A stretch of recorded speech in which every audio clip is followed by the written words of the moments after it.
Blog Talk Radio.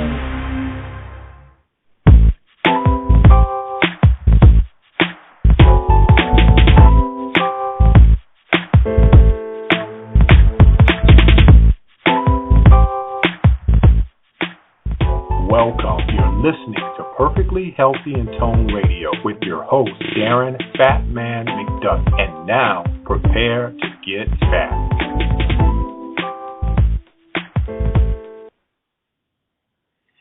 Hey, welcome back to another episode of Perfectly Healthy and Tone Radio. I am your host, Darren McDuffie, and this is brought to you by I'mTheFatMan.com.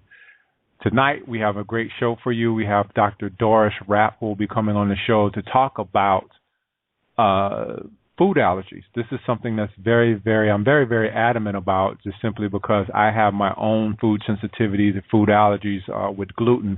And I do believe that it was something that prevented me from learning. When I was a child, I had a lot of problems learning colors and learning numbers. And one of the things that was always apparent to me is that I may have had these types of food allergies as I became an adult.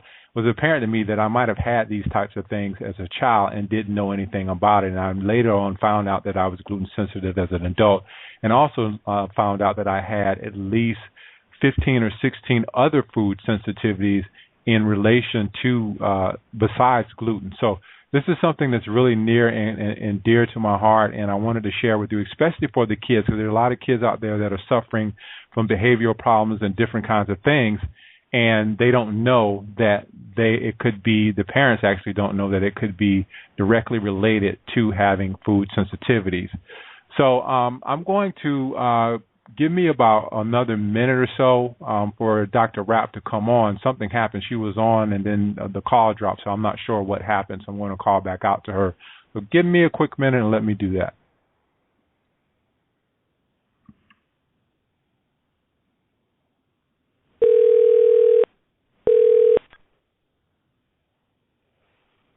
Hey, Dr. Rapp, are you there? Yes, I'm here.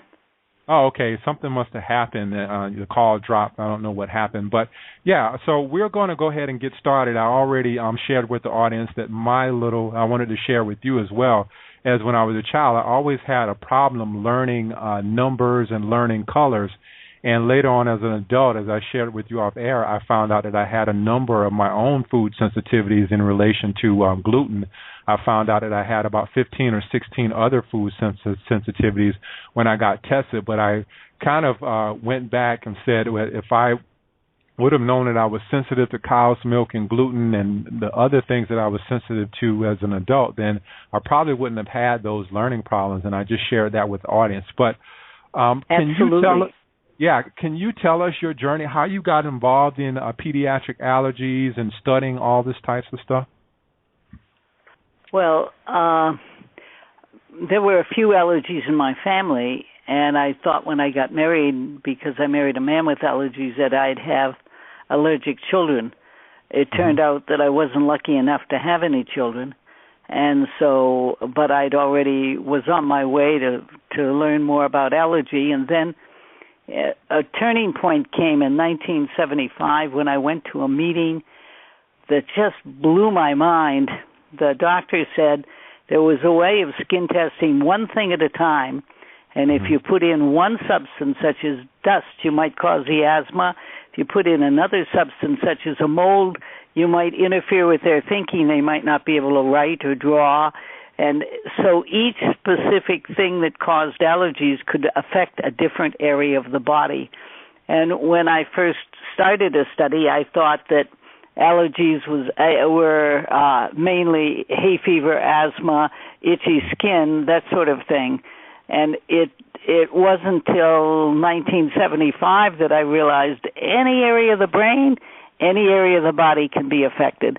And there's still many people and many doctors who don't realize that this can happen in many patients who have what appears to be a psychiatric problem. They get withdrawn or untouchable.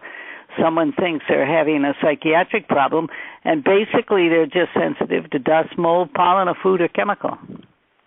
Yeah, yeah. And you've been doing this a while. I actually looked at one of your videos to prepare for the interview on that you were on Donahue in, I believe that was 1989.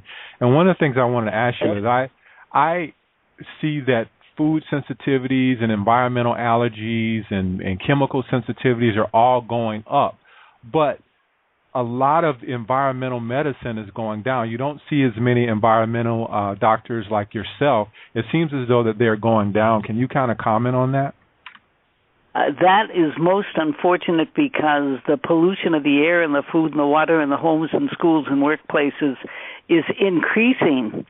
And yet there are fewer and fewer doctors going into this specialty of medicine because if it's not covered by insurance, if they go into the best, if they do what's called provocation neutralization, allergy testing and treatment, they will not get paid for it, which is simply ridiculous. If Obama wanted to make people well and cut down the medical costs in this country, he would ask doctors to become specialists in provocation neutralization.